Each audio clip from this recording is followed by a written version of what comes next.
السلام علیکم. بسم اللہ الرحمن الرحیم. الحمد للہ رب العالمین والصلاة والسلام علی رسول اللہ وعلی آلہ وصحبہ ومن تبعهم بإحسان الی یوم الدین. آج کے خطبے کا موضوع تھا ان مع الایمان عمل، کہ بے شک ایمان کے ساتھ ساتھ عمل بہت ضروری ہے. جس طرح قرآن و حدیث میں اور بے شمار جگہوں پر یہ آتا ہے کہ ایمان کے ساتھ نیک عمل ہونا ضروری ہے، کیونکہ ایمان کا تقاضا ہے نیک عمل. صرف ایمان ایک انسان کو بچانے کے لیے یعنی ساتھ میں نیک اعمال اس کے لیے بہت ضروری ہے. تو اسی کے بارے میں بات ہوئی اور صرف ایک ہی حدیث پر پوری گفتگو تھی، جس پر صحابہ کا شوق نیک اعمال پر، یعنی ایمان تو وہ لا چکے تھے اور ایمان ان کا بہت مضبوط تھا، ان جیسا ایمان کسی کے پاس نہیں تھا. اس کے ساتھ ساتھ وہ نیک عمل بھی چاہتے تھے. آپ صلی اللہ علیہ وسلم سے سوال کیا کرتے تھے مختلف اعمال کے بارے میں. کبھی سوال یہ کرتے ہیں کہ کون سا عمل اللہ کو سب سے زیادہ محبوب ہے، کبھی سوال موقع کی نسبت سے یہ کرتے ہیں کہ کون سا عمل سب سے بہترین عمل ہے، افضل عمل ہے، اور مختلف قسم کے سوالات کیا کرتے ہیں. اور سوالات ان کے اس لیے ہوتے تھے تاکہ یہ علم حاصل کر کے اس کے پر عمل کریں اور اللہ رب العزت کی رضامندی حاصل کر سکیں. تو اسی طرح کی ایک حدیث حضرت ابو ذر غفاری رضی اللہ عنہ سے روایت کی گئی، اسی پر پورا خطبہ اسی پر گفتگو کیا گیا.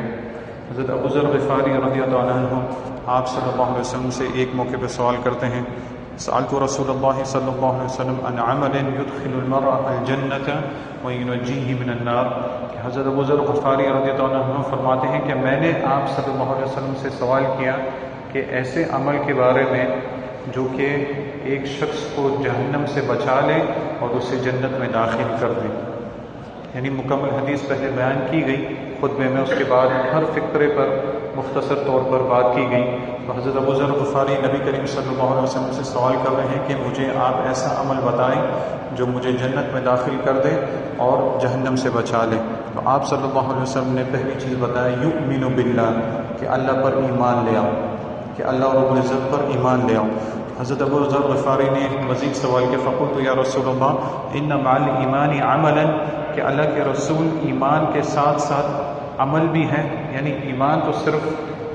اکیلے کافی نہیں ہے، اس کے ساتھ ساتھ نیک عمل بھی شامل ہونا چاہیے، کیونکہ دو چیزوں کا سوال کیا گیا کہ جنت کا داخلہ اور جہنم سے بچنا، اس کے ساتھ ساتھ عمل بھی ضروری ہے. تو آپ صلی اللہ علیہ وسلم نے مختلف اعمال گنوائے. یعنی جس طرح حضرت ابو ذر غفاری رضی اللہ عنہ سوال کرتے جاتے، آپ صلی اللہ علیہ وسلم انہیں مختلف اعمال بتائے جاتے. آپ صلی اللہ علیہ وسلم نے فرمایا یرضخوا مما رزقہ اللہ، یعنی جو تمہیں اللہ رب العزت نے عطا فرمایا ہے اس میں سے خرچ کرو. یعنی جو مال، ایمان لانے کے بعد پہلا عمل آپ یہ بتا رہے ہیں کہ جو مال اللہ رب العزت نے تمہیں عطا فرمایا ہے اس میں سے خرچ کرو. تو حضرت ابو ذر غفاری رضی اللہ عنہ سوال کرتے ہیں، قلت وان كان معدما لا شيء له، اللہ کے رسول اگر اس شخص کے پاس کچھ بھی نہ ہو، یعنی مال وغیرہ کچھ نہ ہو خرچ کرنے کے لیے، تب اس کے لیے کون سا عمل ہوگا؟ آپ صلی اللہ علیہ وسلم نے فرمایا یقول معروفا بلسانہ، تو اسے چاہیے کہ نیکی کا حکم دے. یعنی اگر اس کے پاس مال نہیں ہے لیکن اللہ رب العزت نے اسے زبان عطا فرمائی ہے تو اپنی زبان سے اچھے الفاظ نکالے، نیکی کا حکم دے، یہ اس کے لیے بہترین عمل ہے. حضرت ابو ذر غفاری رضی اللہ عنہ نے مزید سوال کیا، قلت یا رسول اللہ وان كان عيا لا يبلغ عنه لسانه، اگر وہ شخص جسے ابھی آپ نے بتایا ہے کہ نیکی کا حکم دے، اگر وہ اس سے بھی عاجز ہے،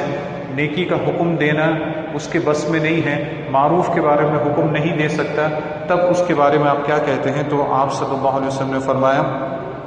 فَيُعِينُ مَغْلُوبًا، کسی ایسی شخص کی مدد کرے جو کہ مغلوب ہے، کمزور ہے، اپنا کام خود نہیں اٹھا سکتا، اپنی ذمہ داری مکمل طور پہ ادا نہیں کر سکا، تو ایسے شخص کی مدد کرے. اگر زبان سے معروف نہیں کہہ سکتا تو کم سے کم اپنے اعضاء سے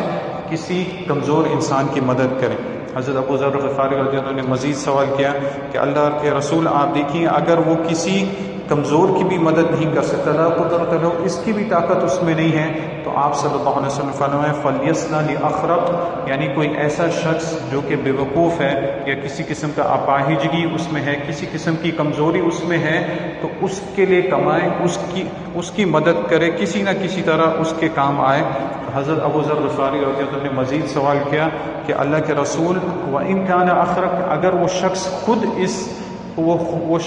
اس قسم کا ہے کہ وہ خود بے وقوف ہے یا خود اس میں اس قسم کی کوئی کمی ہے، کوئی نقص ہے، تو پھر وہ کیا کرے؟ یعنی خود یہ بھی نہیں کر سکتا کہ دوسرے کسی اپاہج کی یا دوسرے کسی شخص کی جس میں نقص ہے اس کی مدد کرے، کیونکہ خود وہ اس طرح ہے، تب وہ کیا کرے؟ تب آپ صلی اللہ علیہ وسلم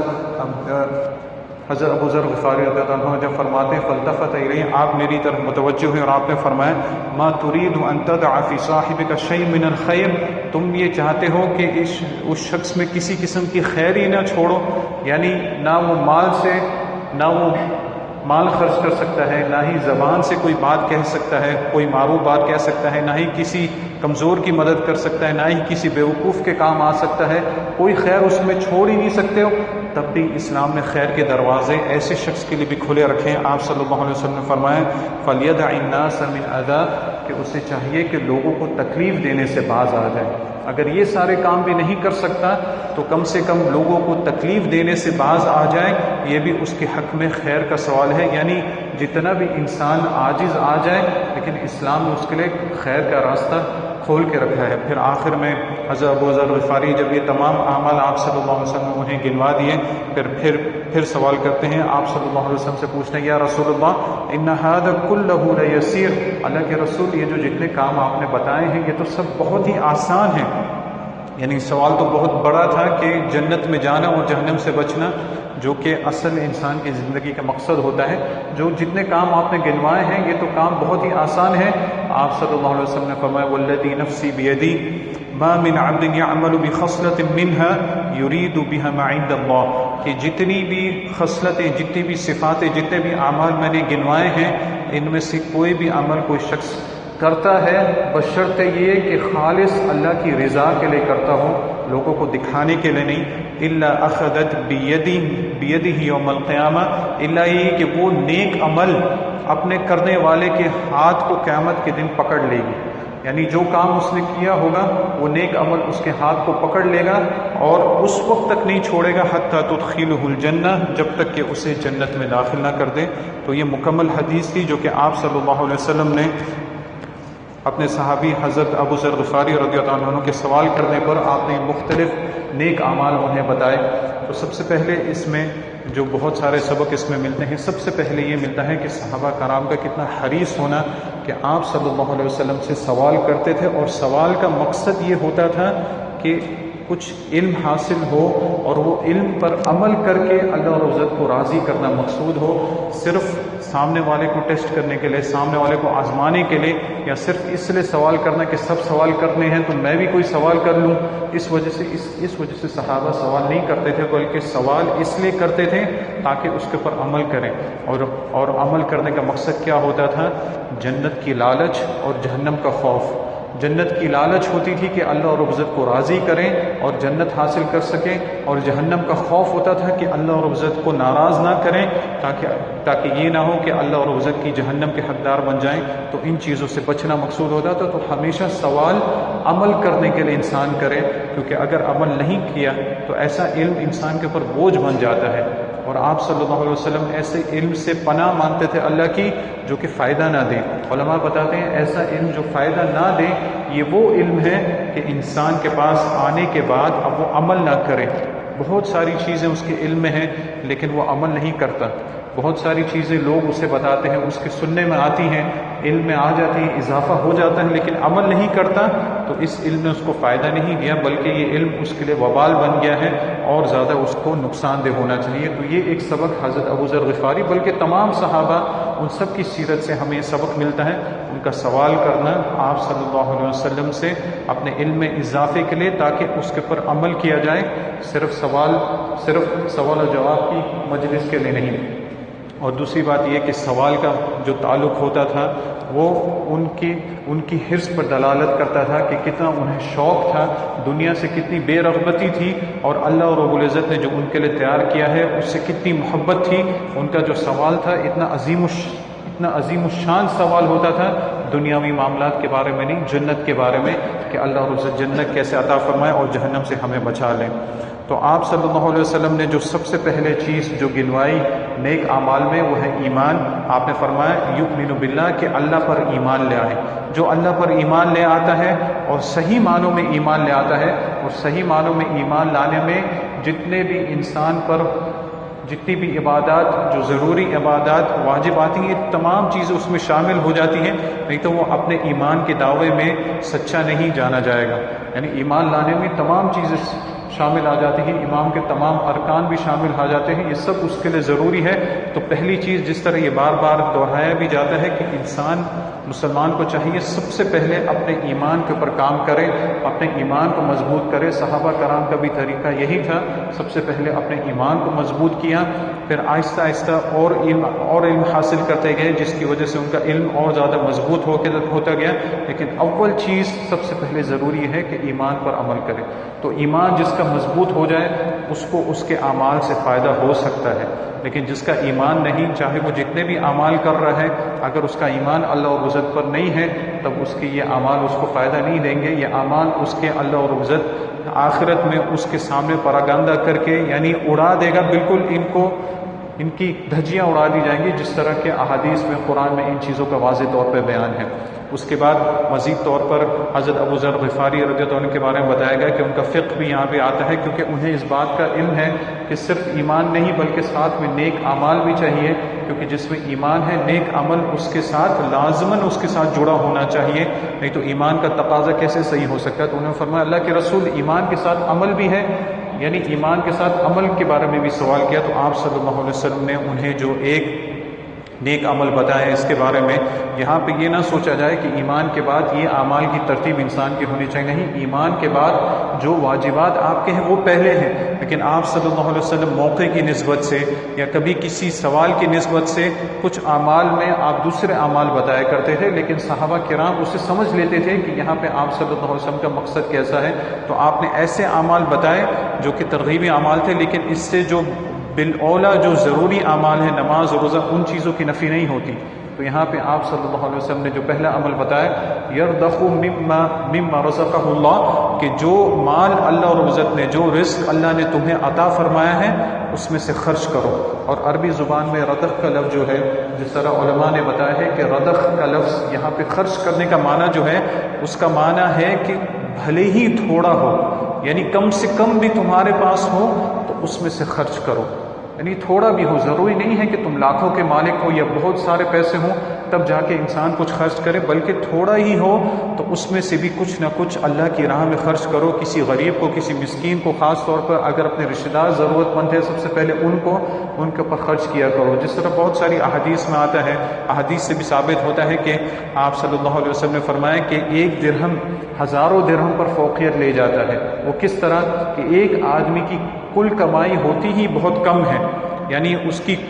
جب کل کمائی 2 یا 3 درہم ہوتی ہے اس میں سے 1 درہم وہ خرچ کر دیتا ہے، تو مطلب اپنی آدھی کمائی اس نے اللہ کی راہ میں صدقہ کر دیا۔ تو اس کی جو اہمیت ہے اللہ اور عزت کے سامنے بہت زیادہ ہے۔ اور ایک شخص لاکھوں کا مالک ہے لیکن وہ اس میں سے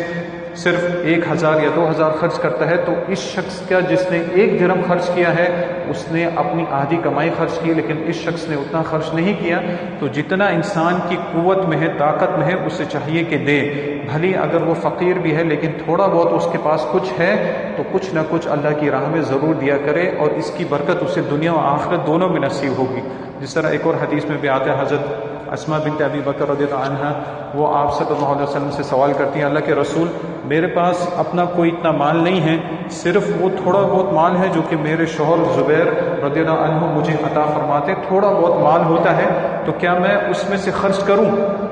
آپ صلی اللہ علیہ وسلم نے فرمایا کہ خرچ کرو۔ اس میں مختلف الفاظ آتے ہیں، انفقی اور اندہی اور ارضخی، کہ خرچ کرو، بھلے ہی تھوڑا خرچ کرو، اور گن کر باندھ کے مت رکھو، اگر تم ایسا کرو گے تو اللہ بھی تمہارے ساتھ اسی قسم کا معاملہ کرے گا۔ یعنی اپنا معاملہ اپنے پاس جوڑ کے رکھو گے، اللہ کی راہ میں خرچ نہیں کرو گے، تو تمہارے ساتھ بھی اللہ رب العزت اسی قسم کا معاملہ کرے گا۔ تو جتنی قوت ہے اس حساب سے خرچ کرو۔ تو یہاں پہ آپ صلی اللہ علیہ وسلم جو لفظ استعمال کیا وہ عام ہے، چاہے امیر ہو یا غریب ہو، کچھ نہ کچھ اللہ رب العزت کی راہ میں ضرور دیا کرو، اللہ رب العزت کی راہ میں صدقہ خیرات کیا کرو۔ پھر مزید ابو ذر رضی اللہ عنہ نے سوال کیا اللہ کے رسول کہ اگر اس شخص کے پاس کچھ بھی نہیں ہے، معدمن یعنی کوئی بھی چیز نہیں ہے، کوئی مال نہیں ہے، مال اللہ رب العزت کی راہ میں دینے کے لیے، تب یہ کیا کرے؟ تو آپ صلی اللہ علیہ وسلم نے ایسے شخص کے لیے بھی نیک عمل بتایا ہے۔ اسلام نے ہر انسان کے لیے نیکی کا راستہ کھلا ہوا ہے، اس کی قوت کے مطابق اسے چاہیے کہ وہ نیکیوں میں آگے بڑھے۔ اسلام نے اس کو باندھ کے نہیں رکھا ہوا۔ آپ صلی اللہ علیہ وسلم نے فرمایا کہ اسے چاہیے کہ نیکی کا حکم دے، یعنی اپنی زبان استعمال کرے، اگر مال نہیں ہے تو نیکی کا حکم دے، لوگوں کو اچھائی کا حکم دے اور برائی سے روکے۔ آپ نے یہاں پہ معروف کا لفظ استعمال کیا، تو معروف کا لفظ جو ہے اس کو بھی جان لینا ضروری ہے۔ قرآن مجید میں بھی جیسے آتا ہے کہ تم میں سے ایک ایسی جماعت ہو جو کہ معروف کا اچھائی کا حکم دے اور برائی سے روکے۔ یہاں پہ معروف سے مراد علماء نے بتایا ہے کہ معروف سے مراد ہر وہ چیز ہے جسے اسلام نے اچھا کہا ہے، جو آپ صلی اللہ علیہ وسلم کی تعلیمات میں سے ہے، وہ معروف ہے، وہ اچھائی ہے۔ اور ہر وہ چیز جس سے اسلام نے منع کیا ہے، آپ صلی اللہ علیہ وسلم کی شریعت نے اسے برا جانا ہے، اس سے منع کیا ہے، وہ تمام چیزیں منکر ہیں، وہ تمام چیزیں بری ہیں۔ انسان اپنا دماغ استعمال کرتے، عقل استعمال کر کے چیزوں کا کلاسیفیکیشن، چیزوں کی تقسیم نہیں کرے کہ یہ اچھا ہے یہ برا ہے، بلکہ آپ صلی اللہ علیہ وسلم کی تعلیمات دیکھیں کہ جس کو آپ نے معروف کہا ہے وہ چیز اچھی ہے، اور جس کو آپ نے برا کہا ہے وہ چیز بری ہے، اس حساب سے دوسروں کو بھی حکم دیں، لوگوں کے پیچھے نہ جائے۔ لوگ ہر ایک چیز کو اچھا سمجھ کے سوچتے ہیں کہ یہ چیز اچھی ہے، حالانکہ آپ صلی اللہ علیہ وسلم کی شریعت میں اس چیز کی کوئی اہمیت نہیں، اور اللہ رب العزت ایسے عمل کو قبول نہیں کرتا۔ جس طرح صحابہ کرام سے بھی آتا ہے کہ جو کوئی یہ چاہتا ہے کہ وہ اچھائی کے راستے کو پہچانے، صحیح راستے پہ چلے، تو اسے چاہیے کہ اپنے سے پچھلے لوگوں کو دیکھے، یعنی اشارہ صحابہ کرام کی طرف ہے، کیونکہ آنے والے لوگ جو ہیں وہ فتنوں سے محفوظ نہیں ہیں۔ اسی طرح ایک حدیث میں یہ بھی آتا ہے کہ صحابہ کرام بتاتے ہیں کہ آپ صلی اللہ علیہ وسلم، بلکہ آپ صلی اللہ علیہ وسلم نے خود ہی بتایا کہ کوئی ایسی چیز نہیں جو تمہیں اللہ کے قریب کرے، کوئی ایسی چیز نہیں جو تمہیں اللہ کے قریب کرنے والی ہو، اور کوئی ایسی چیز نہیں جو تمہیں جہنم میں لے جانے والی ہو، یعنی کوئی بھی نیکی کا کام یا کوئی بھی برائی کا کام میں نے اس سے تمہیں اس کے بارے میں علم نہ دے دیا ہو، ایسا نہیں ہو سکتا۔ یعنی ہر چیز جو کہ نیکی کا کام ہے اس کے بارے میں بھی میں تمہیں بتا چکا ہوں، اور ہر وہ چیز جو کہ برائی کا کام ہے، جہنم لے جانے والا کام ہے، یہ بھی تمہیں میں بتا چکا ہوں۔ پوری شریعت مکمل طور پر تمہارے پاس ہے۔ صحابہ کرام حتیٰ تک کہ جب عبداللہ ابن مسعود رضی اللہ عنہ سے یہاں تک آتا ہے کہ وہ کہتے ہیں کہ اگر آسمان میں کوئی چڑیا اڑ رہی ہے تو اس کے بارے میں بھی آپ صلی اللہ علیہ وسلم ہمیں آپ صلی اللہ علیہ وسلم ہمیں علم دے کے گئے ہیں۔ تو نیکی کا حکم دے، لیکن نیکی اپنے دماغ کے حساب سے نہیں، شریعت کے حساب سے، شریعت کا علم حاصل کریں اور اس حساب سے نیکی کا حکم دے۔ یہ ہے تب یہ انسان معروف کا حکم دے گا۔ تو آپ صلی اللہ علیہ وسلم فرمایا اگر اس کے پاس مال نہیں ہے تو وہ نیکی کا حکم دے، تو یہ اس کے حساب سے بہت بڑی نیکی یہ بھی شامل ہوگی۔ لیکن جب حضرت ابو ذر غفاری رضی اللہ عنہ نے مزید سوال کیا اللہ کے رسول اگر اس انسان میں اتنا عاجز ہے کہ یہ زبان سے بھی نیکی کا حکم نہیں دے سکتا، کیونکہ ہر شخص ایک جیسا نہیں ہوتا، کسی کو اللہ رب العزت نے یہ صلاحیت دی ہوتی ہے کہ وہ نیکی کا حکم دے سکتا ہے، حکمت سے دے سکتا ہے، قرآن و سنت کا علم بھی اس کے پاس ہوتا ہے، لیکن کوئی شخص اس سے عاجز ہوتا ہے، ہو سکتا ہے خود تو نیک عمل کرے لیکن اس کے اندر اتنی طاقت نہیں ہے کہ دوسروں کو بول سکتا ہے۔ تو حضرت ابو ذر غفاری نے ایسے شخص کے بارے میں سوال کیا کہ اگر نیکی کا حکم بھی نہیں دے سکتا، اپنی زبان کو اس طرح بھی استعمال نہیں کر سکتا، تب وہ کیا کرے؟ تب آپ صلی اللہ علیہ وسلم نے فرمایا کہ ایسے شخص کو چاہیے کہ وہ کسی کمزور کی مدد کرے، یعنی کوئی کمزور شخص ہے اس کی مدد کرے۔ اگر کوئی شخص اپنا بوجھ مکمل طور پہ نہیں اٹھا سکتا اس کی مدد کرے، اور کسی قسم کی مشکل میں پڑا ہوا ہے اپنی مدد نہیں کر سکتا تو ایسے شخص کی مدد کرے، یہ اس کے لیے بہت بڑی نیکی ہے۔ جس طرح احادیث میں بھی آتا ہے، دوسری احادیث میں آتا ہے آپ صلی اللہ علیہ وسلم نے ایک موقع پہ یہ جو فرمایا کہ بہترین عمل یہ ہے کہ سرور تدخلہ قلوب مسلم او کما قال علیہ السلام، آپ نے فرمایا کہ اگر تم کسی مسلمان کے دل میں بھلائی کو یعنی خوشی کو ڈالتے ہو تو یہ بہترین عمل ہے، یا کسی تنگ دست ہے، کوئی آدمی پریشان ہے، اس کی تنگی کو دور کرتے ہو تو یہ بہترین عمل تمہاری طرف سے ہے۔ تو جو آدمی مال سے بھی صدقہ نہیں کر سک رہا اور زبان سے بھی نیکی کا حکم نہیں دے سک رہا، آپ صلی اللہ علیہ وسلم نے فرمایا کہ کسی دوسرے کی مدد کر لے، اس کے کام آ جائے، اس کے ہاتھ پاؤں سلامت ہے، مال بھی نہیں ہے، زبان سے نہیں کر سکتا، ہاتھ پاؤں اس کے سلامت ہیں، اسے چاہیے کہ کسی کمزور کی مدد کرے۔ حضرت ابو ذر غفاری رضی اللہ عنہ نے فرمایا، مزید سوال کہ اللہ کے رسول اگر یہ بھی نہیں کر سکتا، یعنی وہ خود ہی کمزور ہے، وہ دوسروں کی مدد بھی نہیں کر سکتا، تب وہ کیا کرے؟ آپ صلی اللہ علیہ وسلم نے فرمائے فَلْيَصْنَ لِأَخْرَقَ، کہ وہ کسی ایسے شخص کے لیے کام کرے، کسی ایسے آدمی کی مدد کرے جو کہ اس میں کسی نہ کسی قسم کا نقص ہے، یا تو وہ دماغی طور پر وہ کمزور ہے، بے وقوف ہے، کوئی کام نہیں کر سکتا، اپنے لیے کسی قسم کی محنت یعنی کسی قسم کی نوکری وغیرہ نہیں کر سکتا، کوئی نہ کوئی نقص اس کے اندر ہے جس کی وجہ سے وہ پیچھے رہ جاتا ہے، تو ایسے شخص کے کام آئے، ایسے شخص کی مدد کرے، تو یہ بھی اس کے لیے بہت بڑی نیکی ہے۔ خاص طور پر ایسے لوگ جن کو معاشرے میں عام طور پر پیچھے چھوڑ دیا جاتا ہے، آپ صلی اللہ علیہ وسلم نے فرمایا کہ ایسے لوگوں کے لیے کام آئے۔ حضرت ابو ذر غفاری رضی اللہ عنہ نے مزید سوال کیا کہ اللہ کے رسول اگر وہ شخص خود ہی ایسا بے وقوف ہے، یعنی خود ہی اخرق ہے، اس کا دماغ اتنا کمزور ہے کہ وہ خود اس کی کیفیت اس طرح ہے، تب وہ کیا کرے؟ تب آپ صلی اللہ علیہ وسلم نے ان کی طرف متوجہ ہو کے کہا کہ تم چاہتے ہو کہ اپنے اس شخص میں جس کے بارے میں سوال کر رہے ہو اس میں کسی قسم کی خیر بھی نہ چھوڑو، نہ مال خرچ کر سکتا ہے، نہ زبان سے نیکی کا حکم دے سکتا ہے، نہ ہی کسی کمزور کی مدد کر سکتا ہے، نہ ہی کسی بے وقوف کے ساتھ وہ کام آ سکتا ہے، تم چاہتے ہو کہ اس میں کسی قسم کی خیر نہ چھوڑو، پھر بھی اس کے لیے خیر ہے۔ آپ صلی اللہ علیہ وسلم نے فرمایا وَلْيَدَعِ النَّاسَ مِنْ أَذَاهُ، اسے چاہیے کہ لوگوں کو تکلیف دینے سے باز آ جائے،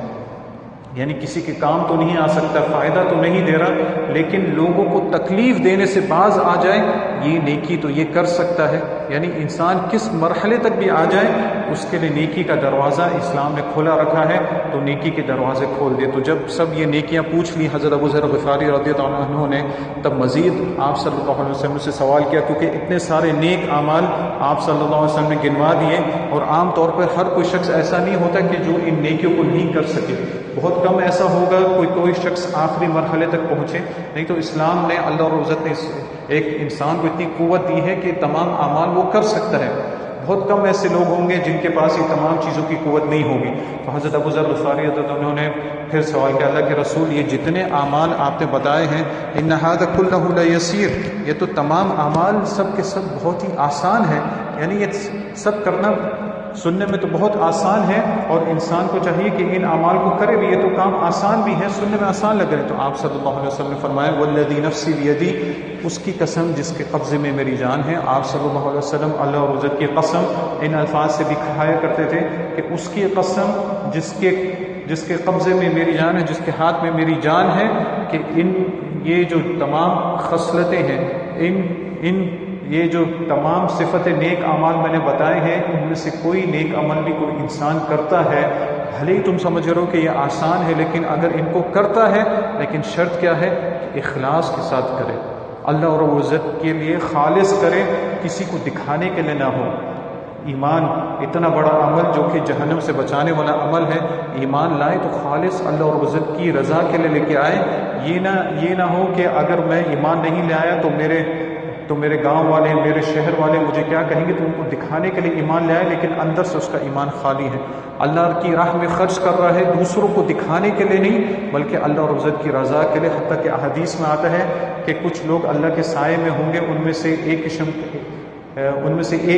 قسم کا شخص وہ ہوگا کہ جب وہ اللہ کی راہ میں صدقہ کرتا ہے تب اس کے بائیں ہاتھ کو بھی نہیں پتا کہ اس کے دائیں ہاتھ نے کیا اللہ کی راہ میں دے دیا، یعنی اتنے چھپکے سے صدقہ دیتا ہے کہ اس کے دوسرے ہاتھ کو بھی نہیں پتا چلا کہ اس کے سیدھے ہاتھ سے اللہ کی راہ میں کیا خرچ ہوا ہے۔ تو یہ بھی اس نے کیا لیکن اللہ کی رضا کے لیے، اگر دوسروں کو دکھانے کے لیے کیا تو یہ عمل اس کا برباد ہو جاتا ہے۔